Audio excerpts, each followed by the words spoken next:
Hello students, in this class we will discuss few NEET based question answer from this chapter current electricity. Okay, so before going to this chapter we will discuss the solution of homework that I gave in the last lecture. Okay, so the question is in the following: say the equivalent capacitance between the points A and B, capacitance of each capacitor is 2 microfarad. Okay, I hope you all have solved. See the correct answer. D is the correct answer here, 4/3 microfarad. How will you solve? So here first small part is these two. This capacitor and this capacitor are in parallel. Parallel means we know simple addition. So C parallel will be all are 2 microfarad. So it will be 2 plus 2, 4 microfarad. And then finally this C is in series. Series means sum of the reciprocal. Okay, so 1 by CS equal to 1 by 4 plus 1 by 2. So you will get 4 is the LCM. So 1 plus 2 2s are 4, 2. That means 3 by 4. So finally answer you will get CS equal to 4/3 microfarad. Okay, I hope you all have solved, but still I am solving. I am showing the solution. Okay, and our next homework was this one. So what will be the answer of this one? The answer of this one is 3/4 CV square. So how will you solve this one? Two condensers, one of capacity C, other of capacity C/2 are connected to a V-volt battery as shown. The work done in charging fully both the condensers is. So work done in charging fully means first of all you find the equivalent capacitance for this part, right? Find the equivalent capacitance, then find the work done. So equivalent capacitance for this part as they are in parallel, so it will be C equivalent equal to C plus C/2. That means you will get 3C/2. Okay, now what becomes the work done for charging fully, and that work done will be stored inside that capacitor as potential energy. सही है? तो कैसे करेंगे तो यहाँ पे work done हो जाएगा half C equivalent into V square, because across the C equivalent हम लोगों को क्या पता है? पोटेंशियल पता है. So half into 3/2C into V square. So you will get 3/4C V square. Clear? So ये दो है तुम लोगों का जो होमवर्क दिया था लास्ट क्लास में, वो दो होमवर्क का सॉल्यूशन कैसे सॉल्व करोगे. ठीक है, और आंसर भी ये है. ठीक है, तो आज हम लोग चलते हैं करंट इलेक्ट्रिसिटी पर. करंट इलेक्ट्रिसिटी में हम लोग का फर्स्ट क्वेश्चन है ये. ठीक है, तो फर्स्ट क्वेश्चन एक बार पढ़ लो, और ये लो तुम्हारा टाइमर स्टार्ट कर दिया. फर्स्ट क्वेश्चन को पढ़ के करेक्ट ऑप्शन चूज करो. ठीक है, yes. So if NE tau m are representing electron density, charge, relaxation time and mass of electron respectively, then the resistance of a wire of length L and cross sectional area A is given by. तो time तो almost खत्म हो गया, 3 second बचा है, 1 second बचा है और ख़त्म हो गया. तो देख लेते हैं पहले करेक्ट ऑप्शन को. करेक्ट ऑप्शन है ऑप्शन सी. करेक्ट ऑप्शन है ऑप्शन सी. कैसे करोगे? Then you have to find the resistance, right? So resistance, how can you get the resistance? Resistance we can get from this expression V equal to IR, right? Now here these direct expressions are not given, right? क्या दिया है? Number density of electron, charge of electron, relaxation time, mass of electron, length of wire, area of cross sectional area, all these things are given. So in terms of all these quantities we have to find the expression for resistance. So how will you find? कैसे करोगे? तो देखो हमारे पास एक relation है I equal to in terms of drift velocity, that is NEA/VD, right? I equal to NEA/VD, and we know VD equal to E by M into tau. if we take the only magnitude. So here the expression will be NEA, then EE M tau. Okay, now electric field is not there in this formula. What is there? Potential difference is there. So electric field, we can write electric field in terms of potential difference. What we can write? So I equal to N square A tau by M. Then electric field we can write as potential difference per unit length. Okay, now I equal to N square A tau by M into L into V. Clear? Now see, you got one relation where I is there, V is there, and this quantity is related to resistance somehow. So write this equation, the last part, in this way, okay? That means V on the left side, so V alone equal to ML by N square A tau, then I. So V equal to I into R. If we compare the last expression, this one, with this one, we will get a resistance expression R equal to ML by N square A tau. Got? So ML by N square A tau. Clear? So in another way you can do without solving this one, because the options are like that. We know that resistance R is directly proportional to L and inversely proportional to 1 by A. So if you look at the four options, चारों option को अगर ठीक तरह से देखोगे तो देखो first option में R is directly proportional to A given, which is not true. Second option पे भी वही directly proportional to A, not true. Third option पे भी वही directly proportional to A, not true. So without finding any kind of expression, you can directly choose the correct option if you use this concept. ठीक है, समझ में आया? तो चलते हैं नेक्स्ट क्वेश्चन पे. हमारा नेक्स्ट क्वेश्चन नंबर 2 है ये, और ये लो तुम्हारा टाइमर स्टार्ट कर दिया. और यस, क्वेश्चन को ठीक तरह से पढ़ो और सही ऑप्शन को चूज करो. हाँ, identical piece of germanium and copper. Identical piece means their length and cross sectional area are same. ठीक है, identical piece means length and cross sectional area are same. Are taken and cooled. Then क्या होगा? Time तो खत्म होता जा रहा है, 1 सेकेंड, और देखो खत्म हो गया टाइम. तो देख लेते पहले करेक्ट ऑप्शन को. करेक्ट ऑप्शन हो जाएगा ऑप्शन सी. यहाँ पे करेक्ट ऑप्शन है ऑप्शन सी. कैसे करोगे? देखो, एक है जर्मेनियम और दूसरे है कॉपर. सो जर्मेनियम का मतलब ये है सेमीकंडक्टर. ठीक है, और कॉपर का मतलब ये है conductor.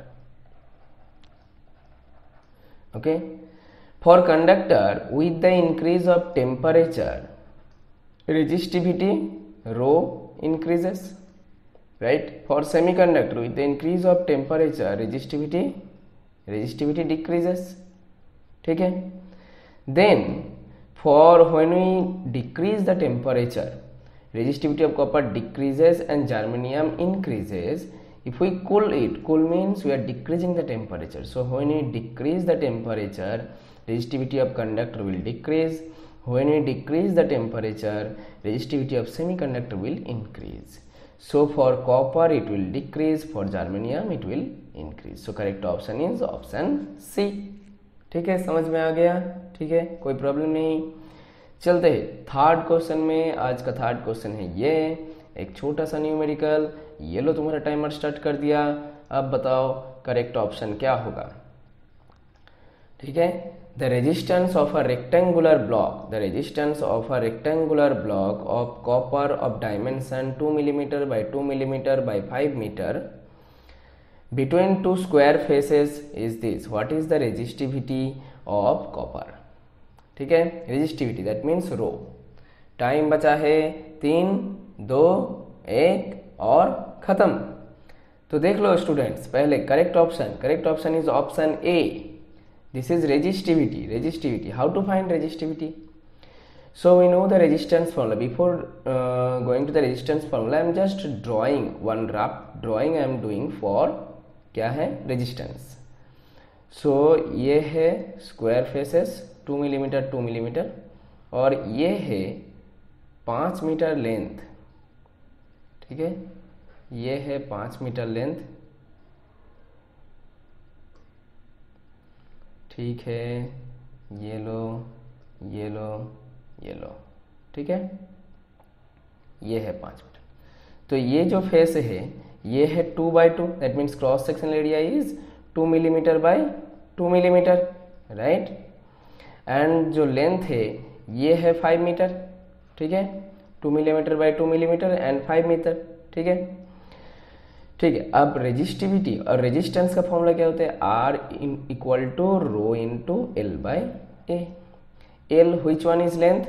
5 meter is the length, and area, this is the area. So we have to find rho equal to R into A by L.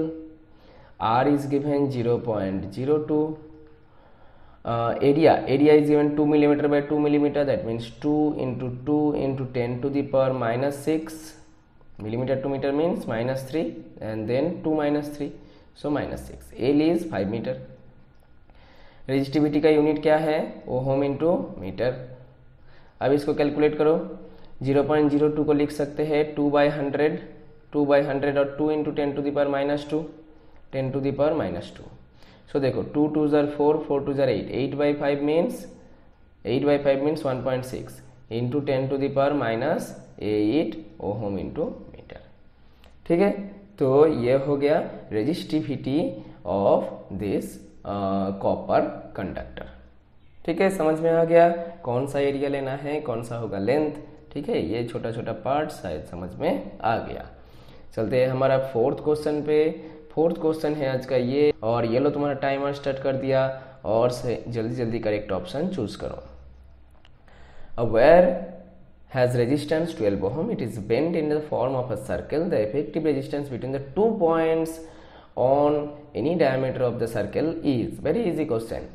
10 second बचा है और देखो टाइम चलता जा रहा है, टिक टॉक टाइम खत्म होता जा रहा है। सही जल्दी जल्दी जवाब को चूज करो और टाइम हो गया खत्म। देख लेते हैं correct option.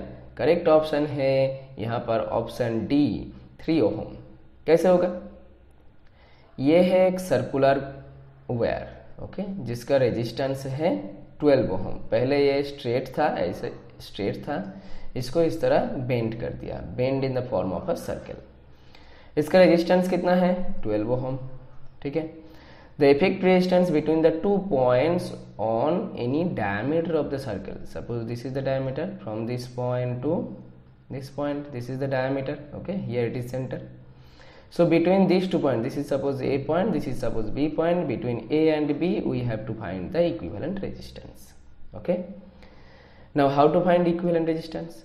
So if you do not understand, जो ये दो पार्ट, एक ए बी का ऊपर पार्ट, ये वाला पार्ट, और एक ए बी का दूसरा पार्ट, नीचे वाला पार्ट, अगर पहले समझ में नहीं आए कि ये दोनों पार्ट कैसे है, सीरीज में है या पैरेलल में है, तो क्या करोगे, यहाँ पे एक बैटरी कनेक्ट करो, यहाँ पे एक बैटरी कनेक्ट करो, और उसके बाद देखो करंट का डायरेक्शन, इस तरह करंट जाएगा, इस तरह करंट जाएगा, इस तरह करंट जाएगा, और इस पॉइंट में दो पाथ से डिवाइड हो जाएगा करंट, एक जाएगा इधर और दूसरा जाएगा इधर। जहीं पे भी देखोगे कि करंट डिवाइड हो रहा है और फिर से एक पॉइंट में जुड़ रहा है, तो क्या है, वो दोनों पार्ट पैरेलल में है। करंट जहाँ पे डिवाइड होगा वो दोनों पार्ट, और 3 पार्ट अगर 3 पार्ट में डिवाइड होगा तो 3 पार्ट पैरेलल में है। तो first of all A B का अपर पार्ट, ए बी का लोअर पार्ट पैरेलल कॉम्बिनेशन पे है। अब देखो पूरे का पूरा रेजिस्टेंस 12 ओम, डायमीटर से डिवाइड किया मीन्स ये जो सर्कल है इसको पूरा हाफ कर दिया, दैट मीन्स ऊपर वाला का रेजिस्टेंस होगा 6 ओम, नीचे वाला का रेजिस्टेंस होगा 6 ohm. Now 2 resistances are in parallel, 6 ohm and 6 ohm. 2 resistances are in parallel. So what will be the equivalent resistance? So 1 by R parallel equal to 1 by 6 plus 1 by 6. that means 6 is the LCM. 1 plus 1 2 by 6, 2 by 6 means 1/3. so equivalent और effective resistance क्या हो जाएगा 3 ओम, तो ये हो गया 3 ओम। ठीक है, कोई प्रॉब्लम नहीं, वेरी इजी क्वेश्चन, समझ पे आ गया शायद। चलते हैं नेक्स्ट क्वेश्चन पे, हमारा 5 नंबर क्वेश्चन आज का। और ये लो तुम्हारा टाइमर स्टार्ट कर दिया, अच्छी तरह से पढ़ो क्वेश्चन को और सही ऑप्शन चूज करो। ठीक है, देखो reading of an ideal volt meter in the circuit below is, यहाँ पे जो वोल्ट मीटर है इसका रीडिंग क्या होगा। ठीक है, यहाँ पे 1 वोल्ट का सेल और नीचे एक 6 वोल्ट का सेल कनेक्टेड है और 3 रेजिस्टेंस 1 ओम 1 ओम 1 ओम। ठीक है, तो क्या होगा, टाइम तो खत्म हो गया, देख लेते हैं एक बार करेक्ट ऑप्शन बोल रहे हैं यहाँ पे ऑप्शन बी, करेक्ट ऑप्शन बोल रहा है ऑप्शन बी। ठीक है, कैसे करोगे, ये एक अच्छी तरह का क्वेश्चन है। देखो यहाँ पे ये तो तीनों सेल सीरीज कनेक्शन में है। Cells are in series connection means simple addition. if positive negative are connected, one's positive and another's negative are connected, okay, one's positive and another's negative are connected, तब क्या होगा, simple addition हो जाएगा। तो यहाँ पे ये तीनों सेल के लिए इफेक्टिव ईएमएफ क्या हो जाएगा 3 वोल्ट और यहाँ पे 6 वोल्ट। अब देखो ये 3 वोल्ट का पॉजिटिव साइड, 3 वोल्ट का पॉजिटिव साइड और 6 वोल्ट का पॉजिटिव साइड ऐसे कनेक्टेड है, राइट। यहाँ पे एक रेजिस्टेंस है और यहाँ पे 2 रेजिस्टेंस है। ठीक है, देखो ऐसे कनेक्टेड, दैट मीन्स यहाँ पे इस सेल का पॉजिटिव एंड और इस सेल का पॉजिटिव एंड दोनों एक ही तरह से कनेक्टेड है।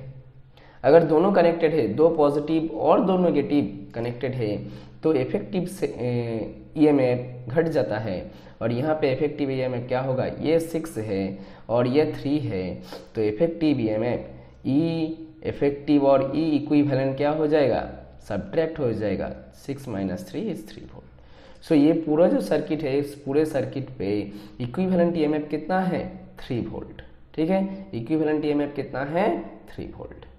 ठीक है, अब देखो करंट किधर जाएगा, करंट इधर से इधर जाएगा, क्योंकि current will go from higher potential to lower potential, so current इधर से इधर जाएगा।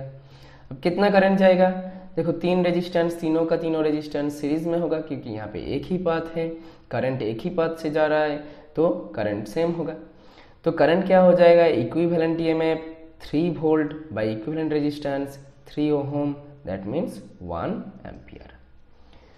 ठीक है, तो यहाँ पे करंट जाएगा 1 एम्पियर। ठीक है, इधर जाएगा 1 एम्पियर और फिर से इधर जाएगा 1 एम्पियर। ठीक है, अब देखो तुमको क्या बोला, आइडियल वोल्टमीटर का रीडिंग। वोल्टमीटर का रीडिंग क्या होगा, ये 2 पॉइंट में टर्मिनल वोल्टेज कितना है। ना इस केस में तुम नीचे वाला पार्ट भी ले सकते हो, ऊपर वाला पार्ट भी ले सकते हो। ठीक है जी, नीचे ये जो पार्ट है ये भी ले सकते हो और ऊपर ये जो पार्ट है ये भी ले सकते हो, एक ही आंसर मिलेगा, क्योंकि अपर पार्ट और लोअर पार्ट पैरेलल में है। ठीक है, तो इसको कैसे करोगे, अब देखो यहाँ पे अगर हायर पोटेंशियल कौन सा साइड है, इधर है हायर पोटेंशियल, सो ये ए और इसको दे दिया बी। ठीक है, V A and V B. अब देखो अगर हम लोग करंट के डायरेक्शन में जाना चाहते हैं तो बी पॉइंट से ए पॉइंट जाना पड़ेगा। ठीक है, बी पॉइंट से ए पॉइंट जाना पड़ेगा। मैं ले रहा हूँ ये नीचे वाला पार्ट 6 वोल्ट एंड 1 ओम। ठीक है, तो बी से ए जा रहा हूँ, तो कैसे लिखेंगे, वो जो कर्चॉफ्स का सेकेंड लॉ है। ठीक है जी, कर्चॉफ्स वोल्टेज लॉ, ओके, और Kirchhoff's loop rule, that one we have to use here.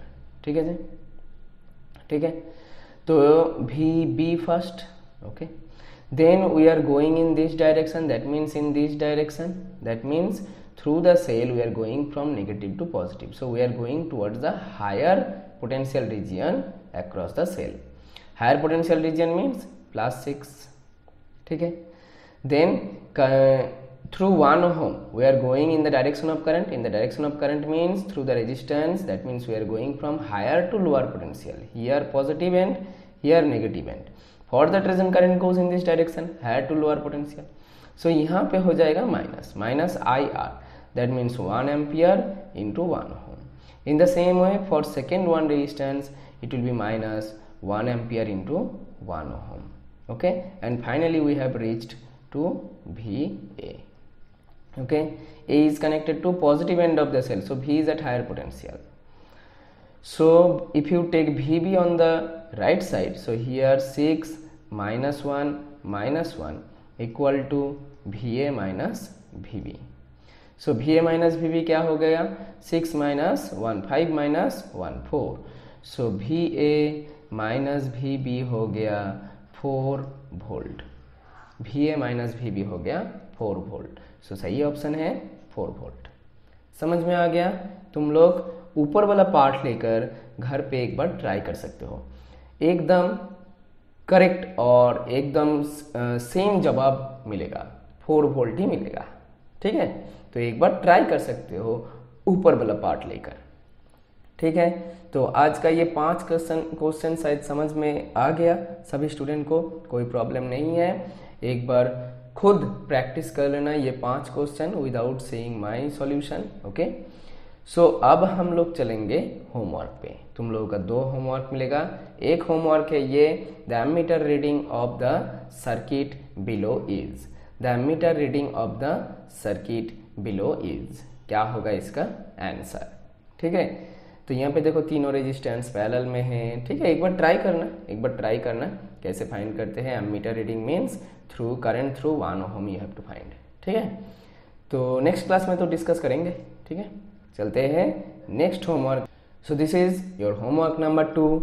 ठीक है, a technician has only 2 resistance coils, by using them singly in series और in parallel he is able to obtain the resistances this and this ohm.